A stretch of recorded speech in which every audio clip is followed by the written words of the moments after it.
Il existe un poison invisible, un poison que tu consommes peut-être chaque jour sans même t'en rendre compte.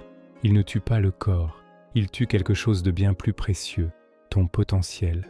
Ce poison porte un nom que personne n'ose prononcer, parce qu'il se déguise en vertu. Il se fait passer pour de l'ambition, de la planification, de la préparation. Mais en réalité, c'est un piège dans lequel est tombé un jeune samouraï du Japon féodal. Un piège qui a transformé ses rêves de gloire en une vie de regret. Son histoire va peut-être te mettre mal à l'aise, parce qu'en l'écoutant, tu risques de te reconnaître. Dans le Japon ancien, au cœur d'une province montagneuse, vivait un jeune homme nommé Yuki. Yuki n'était pas n'importe qui. Il était né dans une famille de samouraïs respectés. Le sang des guerriers coulait dans ses veines. Et depuis son enfance, il portait en lui un rêve immense, devenir le plus grand guerrier que ces terres aient jamais connu. Chaque soir, Yuki s'asseyait près du feu et racontait ses plans à qui voulait l'entendre. Je maîtriserai le katana comme personne avant moi. J'apprendrai les stratégies des plus grands généraux. Mon nom sera gravé dans l'histoire de notre clan. Ses yeux brillaient quand il parlait. On pouvait sentir sa passion. Son ambition était sincère, absolument sincère. Mais voilà le problème. Quand venait l'heure de l'entraînement, Yuki trouvait toujours une raison de reporter. Il pleut aujourd'hui, le terrain sera glissant. Je ne me sens pas au mieux de ma forme. Demain sera plus productif. J'ai besoin de relire les textes des maîtres avant de commencer. La préparation est importante. Demain, toujours demain. Les saisons passèrent, puis les années. Et pendant que Yuki perfectionnait ses excuses, d'autres agissaient. Des jeunes guerriers, certains moins talentueux que lui, s'entraînaient chaque matin sous la pluie.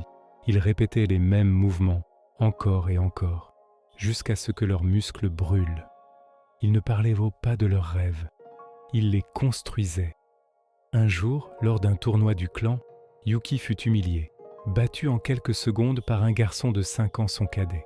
Un garçon qui, des années plus tôt, l'admirait et lui demandait des conseils. Ce soir-là, seul dans sa chambre, Yuki comprit enfin. Ses rêves ne l'avaient pas élevé, ils l'avaient paralysé. Chaque fois qu'il parlait de ses ambitions, son esprit ressentait une satisfaction, comme s'il avait déjà accompli quelque chose. Cette illusion de progrès l'avait endormi pendant des années. Son ambition était devenue sa prison et le temps perdu ne reviendrait jamais. Maintenant, je vais te poser une question et je veux que tu y répondes honnêtement. Combien de projets as-tu planifiés sans jamais vraiment commencer? Combien de fois as-tu dit « je vais faire ça » pour ressentir une petite satisfaction, puis ne rien faire du tout? Ce n'est pas un hasard, c'est de la neurologie. Des études ont montré que lorsque nous parlons de nos objectifs, notre cerveau libère de la dopamine, la même hormone que lorsque nous accomplissons réellement quelque chose. En d'autres termes, parler de tes rêves donne à ton cerveau l'illusion que tu les as déjà atteints. C'est pour ça que les plus grands bavards sont rarement les plus grands faiseurs. Les samouraïs avaient compris ce danger il y a des siècles. Ils l'appelaient le piège de l'imagination vide. Et ils avaient développé un antidote. Miyamoto Musashi. Ce nom, tu le connais peut-être. Considéré comme le plus grand sabreur de l'histoire du Japon. Invaincu en plus de 60 duels à mort. Auteur du légendaire traité des 5 roues, Musashi n'était pas né avec un talent surnaturel. Il était né dans la pauvreté, orphelin, rejeté par la société. Alors comment est-il devenu une légende? Par un principe simple qu'il appliquait chaque jour de sa vie. 1000 jours d'entraînement pour forger, 10 000 jours pour polir. Musashi ne cherchait pas l'inspiration, il ne cherchait pas la motivation, il ne cherchait pas le bon moment, il agissait. Point. Qu'il pleuve, qu'il neige, qu'il soit malade ou épuisé, il s'entraînait, pas parce qu'il en avait envie, mais parce que c'était devenu qui il était. Les samouraïs avaient un autre enseignement qu'ils transmettaient aux jeunes guerriers. Ils l'appelaient Kaizen, la voie des petites améliorations. La montagne se gravit un pas à la fois, pas en fixant le sommet, un pas, puis un autre encore. Ça paraît ridicule, n'est-ce pas? Trop simple pour être puissant. Mais laisse-moi te raconter quelque chose. Imagine un jeune apprenti samouraï. Chaque matin, il est épuisé. Il n'a aucune envie de s'entraîner. Zéro motivation. Mais il se fait une promesse, une seule forme de sabre. Une seule, chaque matin. Ses camarades se moquent de lui. À quoi ça sert? C'est ridicule. Tu perds ton temps. Lui, il continue, sans répondre. 1 mois passe. Le mouvement devient fluide. 3 mois. Il n'a plus besoin d'y penser. 1 an. Son corps a mémorisé des dizaines de variations. Quand ses camarades, ceux qui attendaient la motivation, décident enfin de commencer, lui est déjà à des années-lumière devant eux.